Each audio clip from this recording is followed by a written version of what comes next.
Welcome back to the Rise Above podcast, where we hear the stories of athletes and leaders who have found a way to overcome adversity and rise above. Welcome back to the Rise Above podcast. Today, I'm so excited to be joined by Tiran Jackson. Tiran truly exemplifies what it means to rise above, whether it's in his speaking, being an author, or a life coach, truly showing others, no matter what we face in life, we can always, as his book says, choose resilience. First off, thanks for being on with us today, Tiran. No problem, Will. I'm happy to be here with you, man. This is a long time coming. Yes, sir. Yeah, I know. Me and Tiran first met on a Zoom call. It was probably like a few months ago. Probably longer than it actually seemed as time really flies by. Yeah. But I know from the time I met him, I knew that once I got my podcast to a platform that was like Zoom, that I wanted to get him on just because of how much his story impacted me. And I know his story really impact you guys today as you're listening. Tiran, can you give us a brief description of kind of what the past couple of years have been like for you? Well, the past couple of years have been a lot of change, transition, and adaptation to what life can bring our way. Life can throw us curveballs. And I went through a situation where I had to basically pivot from all areas of my life. So everything that I knew to be normal was completely changed. And then when we run into issues that change what we're used to, we have to learn how to be able to pivot and to move forward powerfully. And so anyway, long story short, from a career standpoint, from a just relationship standpoint, emotional, just life as a whole, it's been completely different than what I was used to before. And I'll go into more detail in that in a little bit, Will. But no, I've gone through a lot of change, a lot of transition, and trying to make the best out of a situation that doesn't seem great, but also using it to make a change in other people's life in a positive direction. Yeah, that's something I really picked up just from knowing you and watching videos about you, just the positivity and I think in your life, I can really just see that comes from just using a situation and seeing maybe you didn't want this situation to happen, but saying, okay, even though I don't want it to happen, I'm going to use it to help someone else. And I think that's something that all of us could use in this life because, I mean, when you look around, there's a lot of negativity, but just choosing to be a voice of positivity, I know can really help so many. Yeah, it definitely can. It definitely can. I realize that there are so many people who struggle with having that positive outlook on life. And as you know, sometimes, like you said, things happen to us that aren't always great, but it's about our attitude and how we actually look at the situation, how we go out and carry ourselves in the world. They can dictate how we deal with that adversity when it pops up. Yep. And as you know, I believe and learned about resilience. And I think the more resilient you are, the better you are at being able to deal with those unfortunate occurrences in life and being able to make something positive out of it. Yeah, exactly. I couldn't have said it better. But growing up, I know we talked about you're from Atlanta right now. Did you grow up in the Atlanta area or how'd that kind of look like for you? No, I didn't. I actually grew up in a small town called Florence, Alabama. Was born and raised there. My mom and dad, they were that was home. My dad was a laborer. My mom, she worked as an accountant, and that was pretty much all I knew the majority of my life. Most of the people that grew up in this area stayed in the same part of the country and all. So family that was there pretty much never really left for the most part. It wasn't until I started getting further through high school and I was a athlete, but I was also a really good student and really loved math and science. So I learned early that I thought my path was going to take me to engineering and did a couple of camps outside of the area and realized that was what I wanted to do. So it wasn't until I got out of high school that I actually went away to college where I actually to Nashville, Tennessee, Tennessee State, to work on my degree in mechanical engineering. But growing up in Florence, it was a place where everybody knew everyone, small town. It was quiet. It was peaceful. Wasn't a lot going on. And I had a pretty good family life, as far as just being essentially an only child. I say that, but I got an older sister, and my sister, she was 11 years older than me. And so by the time I was about 8 years old, she had went off and went to college. Ironically, she went to Tennessee State as well. So she was in Nashville. But from 8 years old until older. I was pretty much an only child, but I did have cousins that I grew up with that we were all the same age. So that was at least where I started in my life growing up. Yeah, and I know as you talked about those small towns, I know it can be a good thing and a bad thing. Is like everyone knows everyone, but also everyone knows everyone. Yeah, definitely, definitely. And So being from the Alabama area, I always ask someone from Alabama, were you more of an Alabama or Auburn guy? so let me tell you, at 4 years old, I had a decision to make. At that point in time, Bo Jackson was a great athlete for Auburn, but most of my family wore crimson and cream. And so at that time, I remember going to watch the Iron Bowl with my family. And my mom said, okay, which side are you sitting on?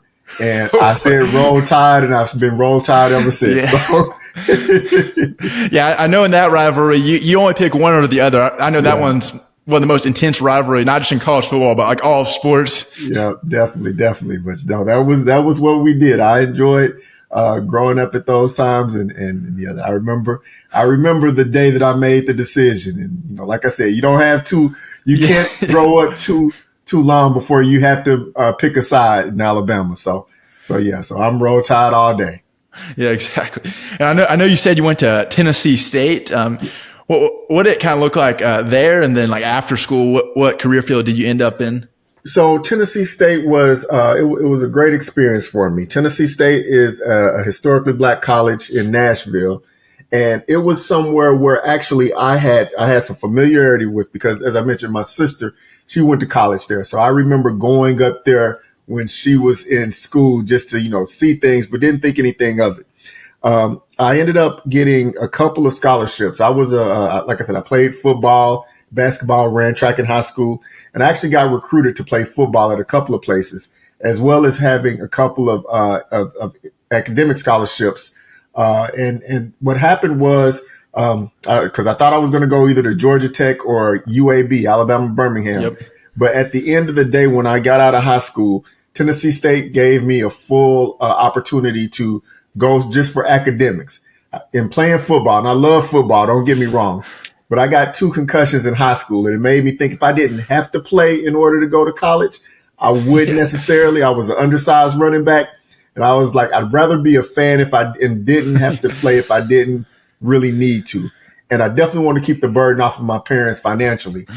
So when I got the opportunity to go to Tennessee State for pretty much free, that was an opportunity I couldn't pass up. So, and plus I got to be in Nashville, and Nashville, Tennessee is a great place. It was a great place then, but while I was in school, as I said, I knew I wanted to be in engineering, got my bachelor's in mechanical engineering, after 4.5 years, and really started my career, as an engineer. While I was at Tennessee State, I met this young lady. She, ended up being a young lady that we would continue dating for a while and would eventually become my wife, Malika. But as I was graduating from college, we had a decision to make. I had gotten a job at Rolls-Royce in Indiana, actually, in Indianapolis, Indiana. And she ended up coming up, and we started our life together shortly after I had graduated. And from there, I can keep going, Will, if you want, but we dated for some time and realized that we wanted to be together. And after a couple of years, we got married. 2 years after that, we had our son, Cameron, and really thought we were starting to establish something really well. She was a school teacher in Indianapolis, realized that she didn't want to continue doing that after we had our son. So both of us went back and got MBAs. She ended up going into business, and then eventually getting sort of back into education, working in the higher education college admissions as an admissions director. And over the course of this time, we were beginning to, grow as a family together, figure out, how we were moving through the years, supporting each other in our dreams and our visions. But eventually, the moment came where we decided that as much as we liked what we were doing in Indiana, that there was a need to get back closer to family.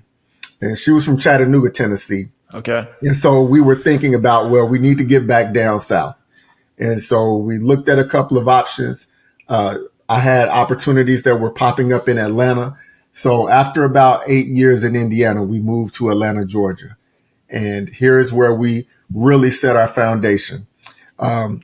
Just fast forward, our son Cameron, he was, going through preschool, elementary school, middle school. We had built us a house. We had a great life. And fast forward to 2018. At that point in time, Malika and I, we were getting ready to celebrate our 15th wedding anniversary. And we thought about different things. We had both moved up in our careers tremendously. And we had thought that we would take a vacation like people do all the time when they're celebrating some momentous situation. And we took a trip to the Bahamas, thinking that we spent 5 days in paradise. The first 2 days were great. We had time at the beach. We had some time at the pool, got to do some amazing things at the resort. But the next day we thought we would actually leave the resort and go on a short excursion to tour more of the island. We get to the marina. We take off on this small tour boat. And at that point, that was when life changed forever for me. 5 minutes into the ride, unbeknownst to us, there was a fuel leak coming from a fuel tank. And we were sitting right above where that fuel tank was. And something created a spark and it led to an explosion. And as a result of that, I found myself waking up face down on the surface of a burning boat, struggling to realize if I would even survive. If I fast forward a little bit, Malika was thrown out into the ocean as a result of the explosion. They get her to a clinic. They pulled me off of the boat. A second boat, passengers from that boat actually pulled me off of the boat while it was burning and on fire, take me to shore, get me to that same clinic. And as I'm getting wheeled in on a stretcher in that clinic, I hear Malika for the first time. I hear her moans, her agony. She's suffering. I'm thinking to myself, my wife is in trouble. I can't do anything about it because I was physically broken as well.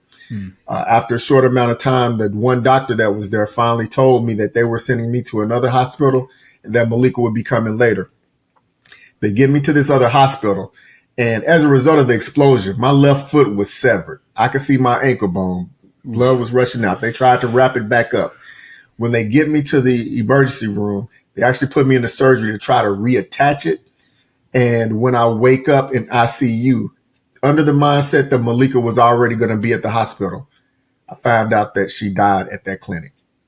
And so at that moment, I was in disbelief. What was supposed to be, like I said, a momentous celebration ended up being a moment where I lost the woman who was closest to me.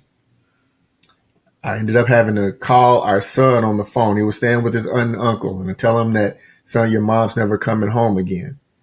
And even to make matters worse, as they had reattached what was left of my left foot back to my leg, my foot was infected and blood and the infection started spreading through my body and my organs were starting to shut down. And I was laying in the bed. I could see the EKG monitor over my head and all my vital signs turned from green to yellow to red. And at that point, I was ready to give up. I thought that my life was about to come to an end and that the next time I closed my eyes was going to be the last time I closed my eyes. I was truly in a state of despair, Will. And it was going through those moments that I realized that, life can really throw us some things that we don't see coming. And I honestly thought my life was over with. I wake up that next morning, somehow surviving. My vital signs are still all over the place, and I'm still in a place where my life is in limbo. But I'm taken from the Bahamas to a level 1 trauma center in Florida, where they basically say that they have to do whatever they can to save my life. I go into emergency surgery, and I wake up, and my left leg is amputated. They had to stop the infection. 2 days later, I had to go through 5 surgeries. And in the midst of going through those surgeries, I had a broken right foot, 3rd-degree burns on my right leg, a fractured pelvis, a fractured vertebrae, bruised ribs. My collarbone was broken in 4 places. They started putting those things back together. But the next day after that, as I was starting to recover and come to grips with the fact of everything happened, that's when a message hit me. God spoke to me. He told me that I had to choose to be resilient. That if he wanted to, he could have taken my life 3 different times. When that boat exploded, when I went through surgery the first time, and my vitals went from green to yellow to red, and also when I went through surgery that second time. But I was going to be kept here for a reason. But I had to make a decision, and that decision was to choose to be resilient if I wanted to not just survive, but to thrive. that was the moment. At that moment, my life began to change. Even though physically I couldn't do anything, I was still broken. I was still heartbroken over the loss of my wife. But I had to make the decision that I was going to keep going and keep pushing and understand what it truly meant to be resilient at that time. Wow. Yeah, that's obviously like just in that like short time is like pain no one can ever imagine happening to them. During that time where like you knew everything in your life almost had changed and was changing. I know you talked about like choosing resilience, but what are some of the biggest things that helped like motivate you and really just help you keep waking up every day? Yeah. So for a period of time, I went through some things I never experienced: depression, anxiety, the guilt, the survivor's remorse. All of these were challenges that I wasn't prepared to have to deal with. And it made me want to quit because physically I was already broken, but emotionally I had never been broken like that before either. And I was really ready to stop fighting.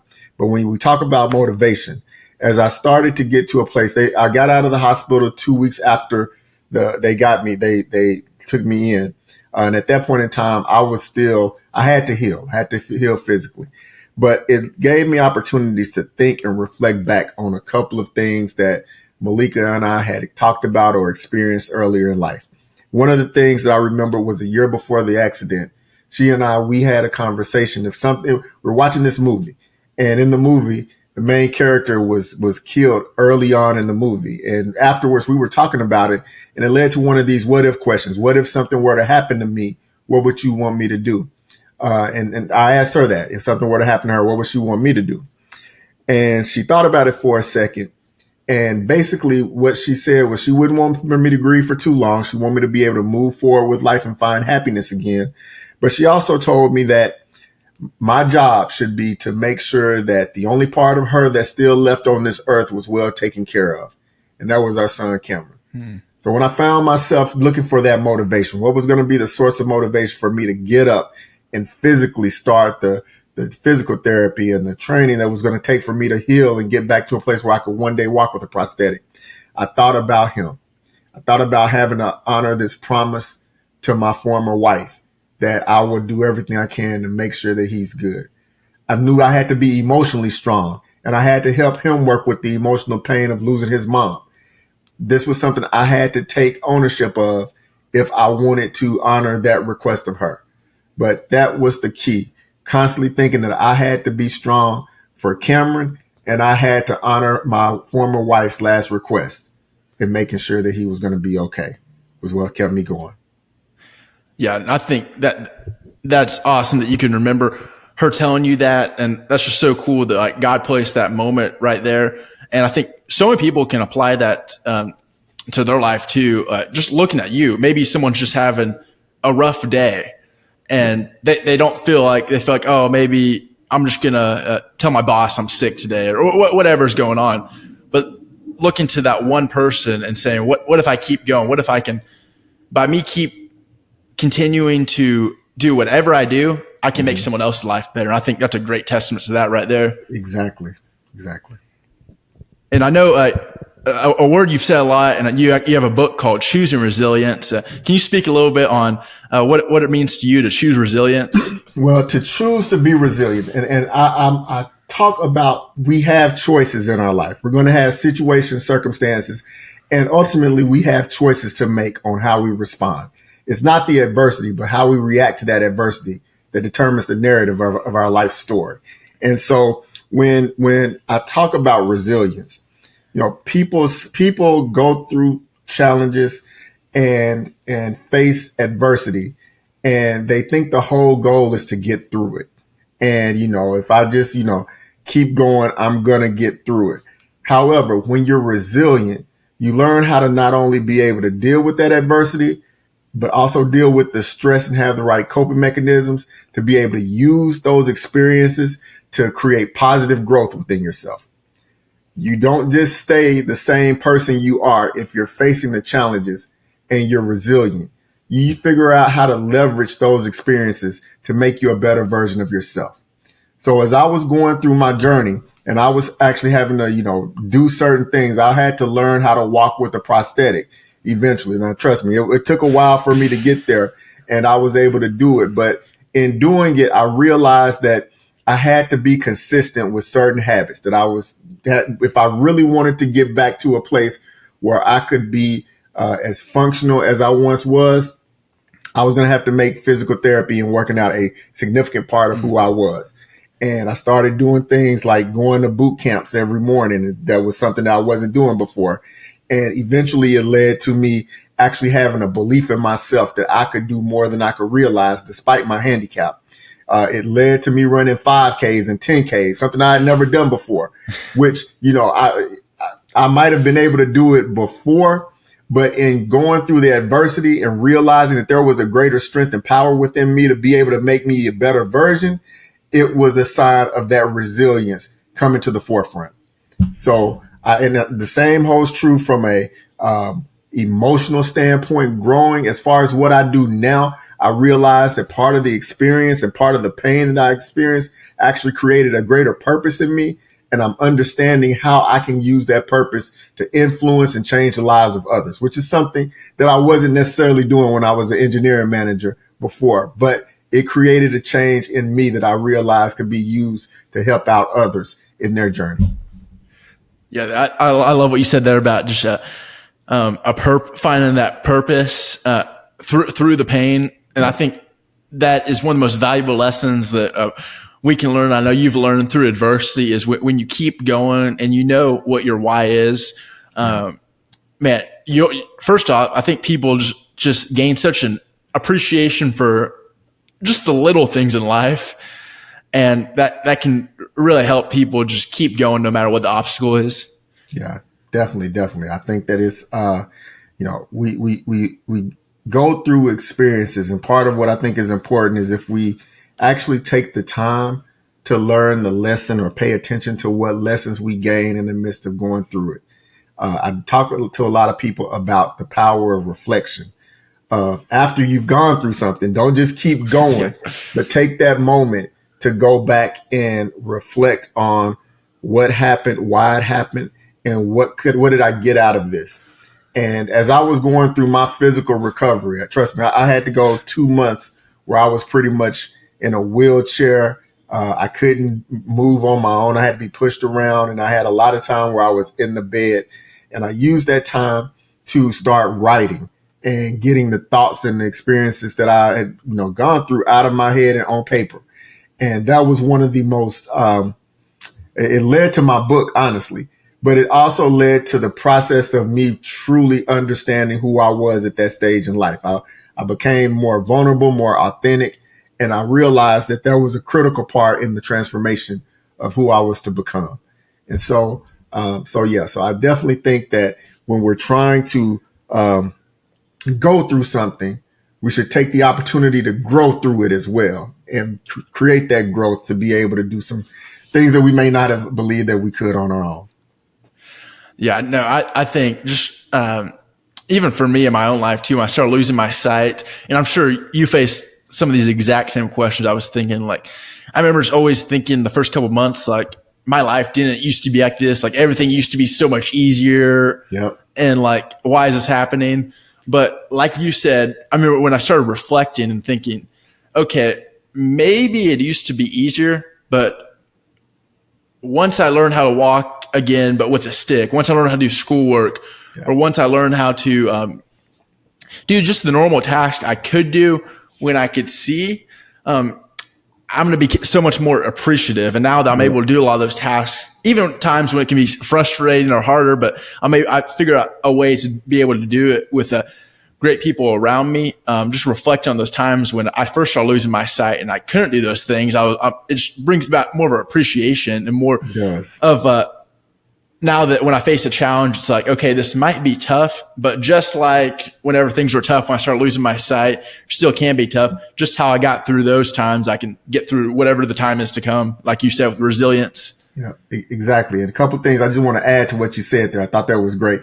That level of appreciation is so critical. Perspective on life and having gratitude towards certain things that, we take things for granted all the time.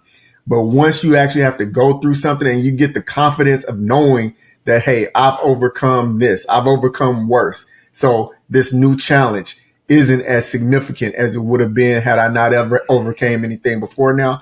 It helps you be able to have that right mindset when adversity strikes. Yeah, no, exactly. And it's just crazy because I know you can say the same thing, but some of the most positive people that I've ever came across is some of the people that have went through adversity that some could never imagine happening. But through that adversity, they've been able to learn so much and just have such an appreciation for the little things. Yeah, no, definitely. I think that's the case. And when you're able to do that, and I want to say this, Will, I think that, and I'm a spiritual person, I think that certain individuals are chosen to have to go through certain things for the benefit of the world and benefit of others. You are one of those people, Will. You know, it could have happened to anybody, but the person with the right attitude, the right mindset, and who be able to be strong enough to actually handle that burden and be able to figure out how you can help others as what you go through. Those people are, you know, rightfully or wrongfully have to be able to withstand this, but know that there is a greater purpose in the end. I'm the same way. I feel as though that, you know, there are reasons why that beyond our understanding, but what we have to do is to be willing to accept that challenge and understand that we're going to grow and learn different lessons that we will share with others through our journeys. And so just want to say, you know, it's a gift and a curse in a way at the same time, but at the same time, this is the journey that we were meant to take. Exactly. As you talked about, you're a spiritual person, a Bible verse that I love and has helped me so much. And just, it's kind of a great reminder that the challenges that are placed in our life when we choose that relationship with God throughout the hard time, that he provides a hope is much greater than our situation. There's a Bible verse in James 1:2-4, which says, "Consider it pure joy when you face trials of many kinds, because the testing of your faith produces perseverance. Let perseverance finish its race so that you may be complete and lacking nothing." And I love that, because just as we've continued to talk about, just that perseverance and resilience that you can gain through those hard times. Obviously, some hard times you don't just wake up and say, "Oh man, I wish this would happen," or "This would be amazing." No one says that. But through those times and through what you've talked about, man, there's so much we can learn and help other people in life. Yeah, definitely. And I think that's, you know, for some of us, that's part of what we were meant to do in a certain manner that may be different than other people who choose that route. But you know, sometimes, like I said, we are the ones who are chosen to do something different. And and with the right attitude and being optimistic and being that positive, you know, light, that it can hopefully help keep you strong as you're going through, but also keep others inspired as they see and as they face their challenges. Exactly. And I love what we talked about with positivity and resilience, and something I always tell people with blindness. Sure, there's some things I've been able to overcome, but there still is things that are harder because of the situation, but I'm still able to choose positivity because that's a choice every day. Is there some things in your life that are still harder, or there's still some challenges you still have to overcome? Yeah, it's still, you know, I've got this prosthetic. It makes it a little bit harder. I do have moments in the middle of the night where I really got to go to the bathroom and I can't just get up and go. Oh, so it's like, okay, I got to do that. But no, it's, you know, there are definitely some challenges that I face related to the physical element of it. Sometimes, you know, my leg, it'll swell up, which makes it real uncomfortable. And, you know, that's one of the physical parts of what I have to deal with. And then, you know, the grief is a hard thing to have to deal with. And especially with the guilt that I felt, there are still moments where it'll hit me again that I made the decision for us to go on that trip that day. And as a result, my former wife is no longer here. Sometimes I do have those moments where it does strike me, but you know, I've also had to come to peace and, you know, we're talking about the spiritual side, God has told me that it was Malika's time to come home and that I had to accept that. And I think that that was something that once we get to a place of acceptance, it's easier to move forward.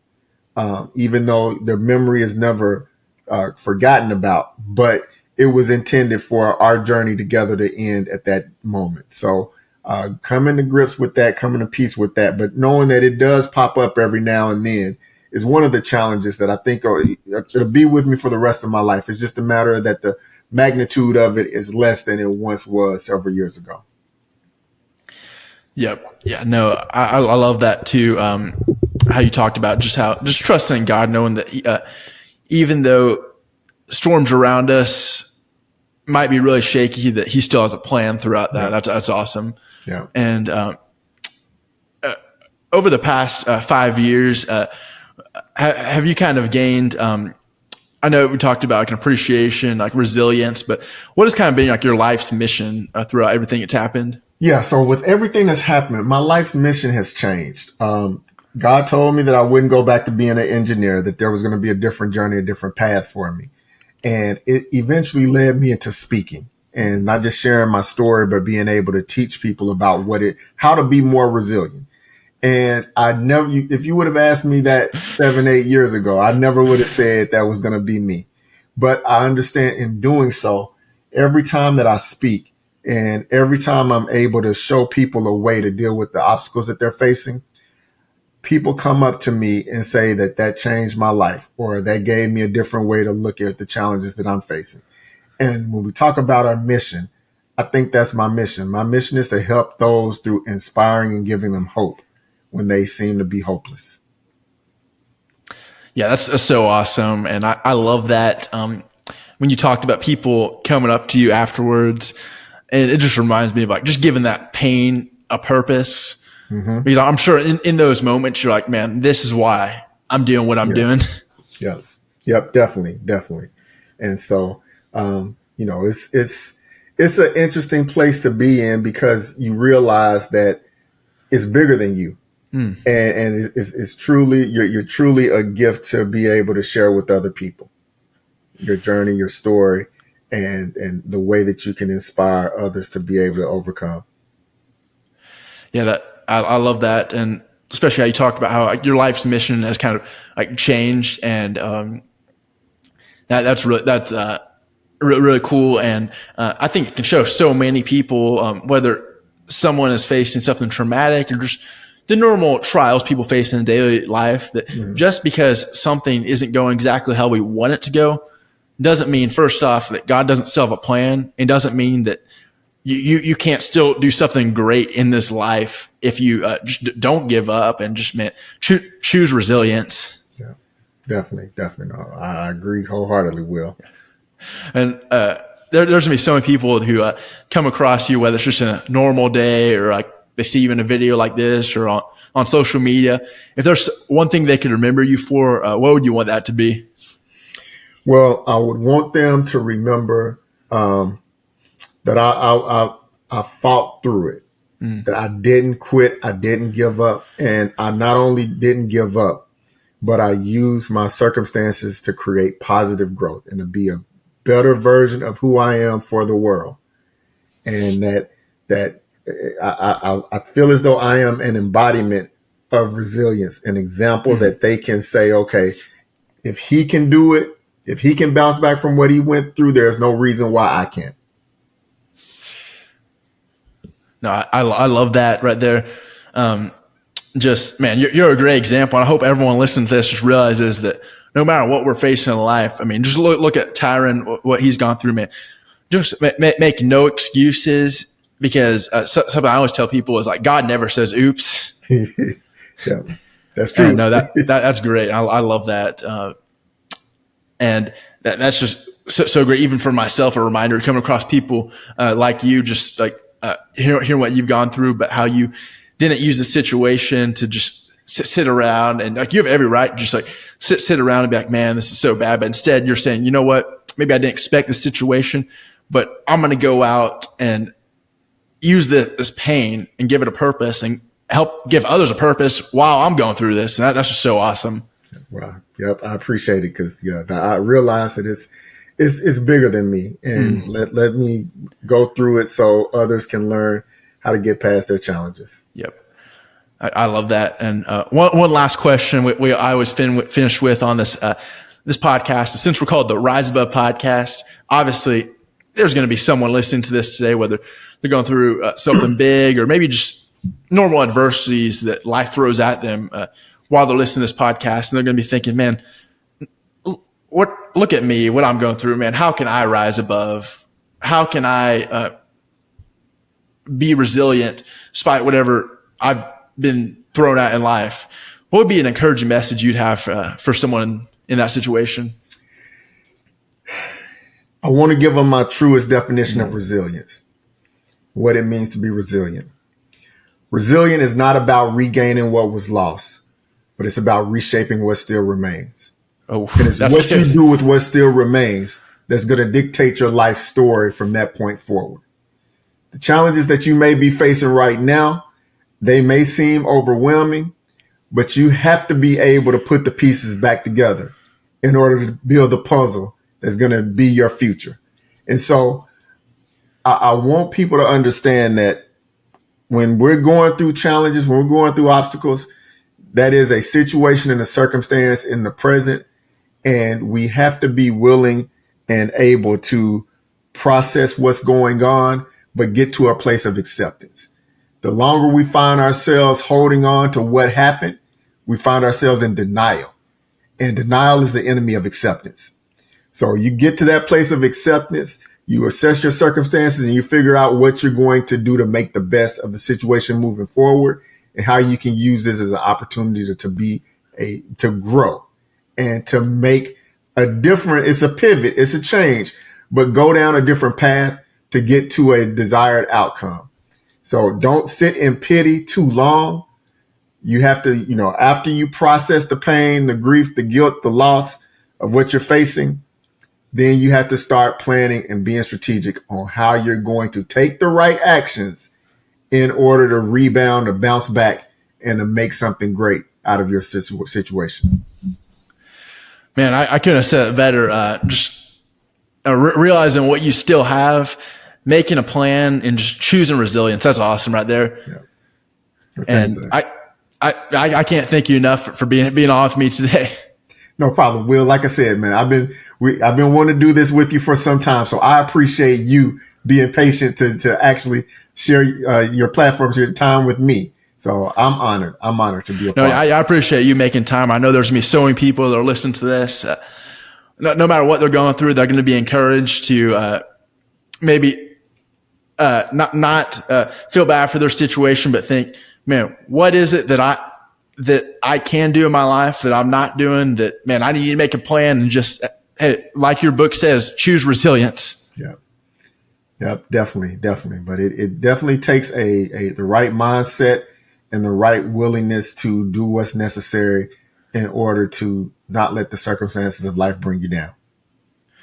Yes, sir. That's great. And yeah, just realizing what you do have. That's awesome. Yeah. So, this is great. I appreciate it, Will. Yes, sir. I appreciate you. And I'll let you know whenever I'm in Atlanta, and should be sometime in January. Okay. No problem. That like I said, we'll stay in touch, Will. For anybody listening, if you want to find me, you can find me. My business, my platform is called Reborn Resilient.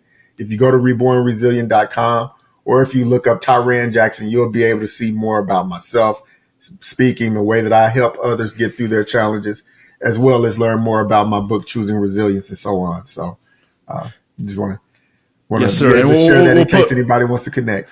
We'll put the link for everything in the bio once we post the episode as well. Perfect. Yes, sir. But thank you for being on with us today, Tiran. Will, I appreciate it. I would love to anytime you want to have further conversations on resilience and dealing with challenges. I'm all for it. And I thank you for your time as well, for having me. Yes, sir. Have a good one, Tiran. All right. You do the same, Will. Take care. Yes, sir.